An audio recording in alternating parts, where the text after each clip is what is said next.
tagapagtanggol. Sino mang nangangailangan, san mang galing tutulungan, tawagin lamang ang ating tagapagtanggol. Laban sa mga ganit at sinungaling humanda, pagkat nandito na ang ating tagapagtanggol. Sino mang nangangailangan, san mang galing tutulungan, tawagin lamang ang ating tagapagtanggol. Laban sa mga ganit at sinungaling humanda, pagkat nandito na ang ating tagapagtanggol. Bagong sugo ng kabutihan, laban sa bayan, buwitring tapo ng lipunan.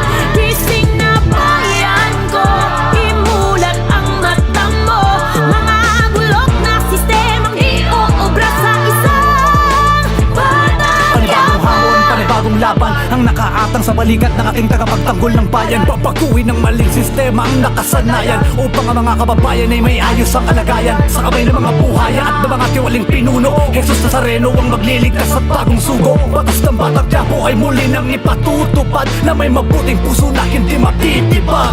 Kaya hanggang ngayon damang-dama pa rin ang gutom ng mamamayang nagmamakaawa sa konting tulong. Ngunit di madinig-dinig, parang mga walang tenga. Ngunit ang lakas makatunog kapag usapang pera. Mga politikong urakot, naubod ng buraot. Mga magagaling lang pag bumabigat humakot. Pag may sakuna na di mo alam kung saan lupalo, hahanapin at hahagilapin tong mga hayop. Ngunit anumang hirap sa atin na nangyayari, ay merong tagapagtanggol na tatayong bayani, na maging patas ang hati ng bawat bungat ani. Na ang tanging nagtanim ay tayo ring nakararami. Laman din ng bulsa natin ng kaban ng bayan. Punto nga ba o dagdag sa kanyang kayamanan? Basta tandaan sa oras ng pangangailangan, huwag kalimutan tawagin ang kanyang pangalan. tanggol. Bagong sugo ng kabutihan, laban sa bayan, buwitring tapo ng lipunan.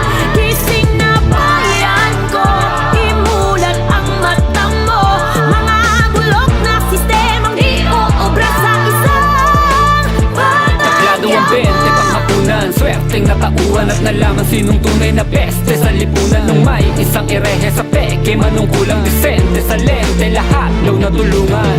Paninilbihan sa nasasakupang residente, sa kulay ng pera pala nakadepende. Namulat na ang tao, di na yan pwede. May Batang Quiapong gigiban. Ngayon ang tamang panahon upang tayo ay magising. Mga busal sa bibig natin, kailangan na natin alisin. At tanggalin ang nagpapanilan sa ating matang nakampiring. Mga tinig natin diringgin kung ating magsasabay-sabayin. Sa hanay natin may mahusay at sang tunay na gabay. Kanyang pakay ay dalisay, tapang niya'y walang humpay. Bawat salta'y sinasabuhay at inaalay sa inyo ang pumatay at pumatay ng dahil sa'yo. Tagapagtanggol. Sino mang nangangailangan, san mang galing tutulungan, tawagin lamang ang ating tagapagtanggol. Laban sa mga ganit at sinungaling humanda, pagkat nandito na ang ating tagapagtanggol. Sino mang nangangailangan, san mang galing tutulungan, tawagin lamang ang ating tagapagtanggol. Laban sa mga ganit at sinungaling humanda, pagkat nandito na ang ating